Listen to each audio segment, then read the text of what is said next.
Il fait déjà 2 ans que je joue à un jeu. Laissez-moi vous le raconter. Il y a 2 ans, j'ai essayé d'écrire et j'ai écrit en blanc. J'habitais dans une ville silencieuse, taciturne, endormie sans rêve.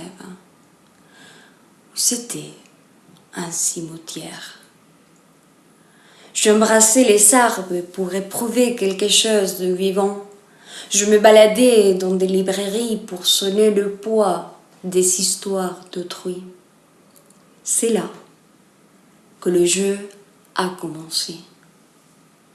Le hasard m'a fait trouver les pièces d'un puzzle. Chaque pièce était une histoire. Et chaque histoire, en combinaison avec les autres, créait la vie d'une femme. Je n'étais personne. Donc je me suis plongée dans la vie d'Annie Ernaux. La scène commence à Yvetot, en Normandie. Imaginez une petite fille entourée de femmes, mais surtout et principalement d'une femme, la mère, la figure dominante, la loi. S'élever pour elle, c'était d'abord apprendre. Elle disait, il faut meubler son esprit. Et rien n'était plus beau que le savoir. Les livres étaient les seuls objets qu'elle manipulait avec précaution. Elle s'est lavé les mains avant de les toucher. Elle était une femme révoltée. Se révolter, pour elle, signifiait refuser la pauvreté. La seule traduction possible de cette révolte, travailler. Elle servait des pommes de terre et du lait du matin au soir pour qu'Annie soit assise dans un amphi à écouter parler du Platon.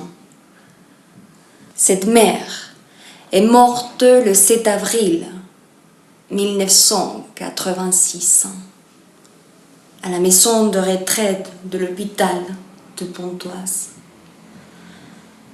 Elle avait tout oublié. Mais on y reviendra après. Lorsque je lis Annie, je me dis qu'il n'y a que 2 sortes de littérature. Celle qui représente et celle qui cherche. Et elle cherche. Elle cherche jusqu'à l'épuisement. Je pénètre dans son histoire et je la connais. À l'époque, Dieu était partout. Le corps tout le temps sous surveillance. Le corps est sale et l'intelligence des filles un péché. Le visage mystérieux, gracieux, mutin, madone. Lequel choisir parmi ces masques? La petite fille avait des rêves romanesques.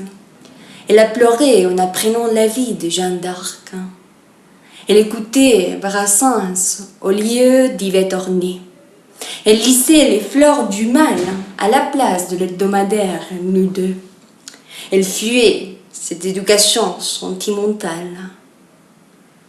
Les femmes ne font que de petits bruits à l'intérieur de maisons.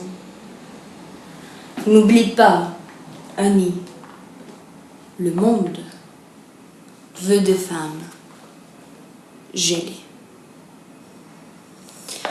La scène change pour la première fois son emplacement.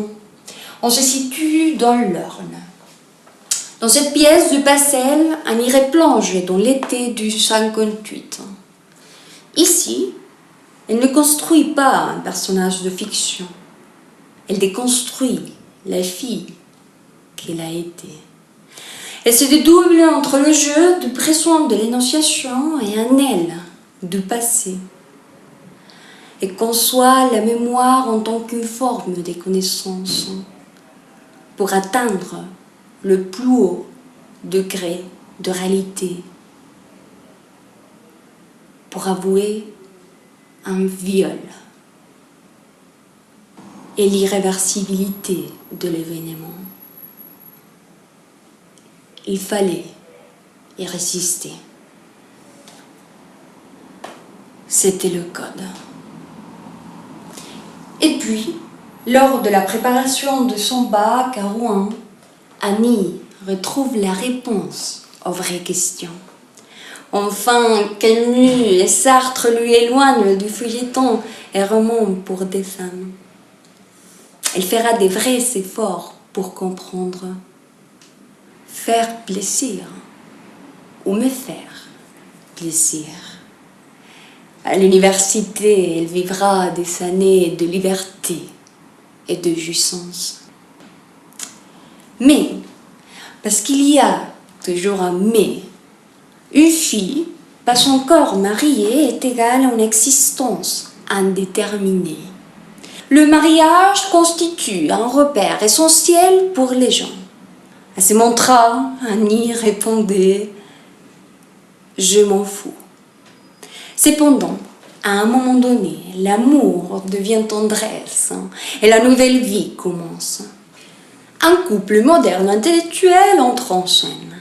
Ils s'habitent à Bordeaux, ils finissent leurs études. Liberté, égalité, fraternité. Annie tombe enceinte et elle veut retenir les derniers moments de femme, seulement femme, pas encore mère. Elle croit au partage, elle dira « la merde partagée, c'est moins de la merde ». Elle croit au partage, mais sans remercier, on est en couple. Elle finit ses études, elle obtient son CAPES de lettres modernes, mais elle n'est pas prof. Elle ne sera jamais prof. Mère prof, nuance et créatrice sur les bords.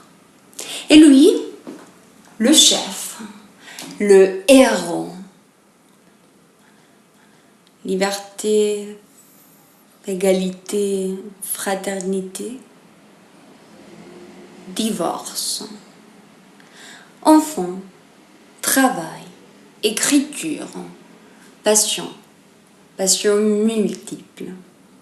Et en 1984, prix Renaudot pour la place. Le monde connaît enfin Annie Ernaux. Elle crée une écriture singulière. Vivre et écrire, vivre ou écrire. Elle utilise le matériel autobiographique comme terrain de questionnement social. Elle réfléchit à l'écriture en écrivant. Et je vous lis.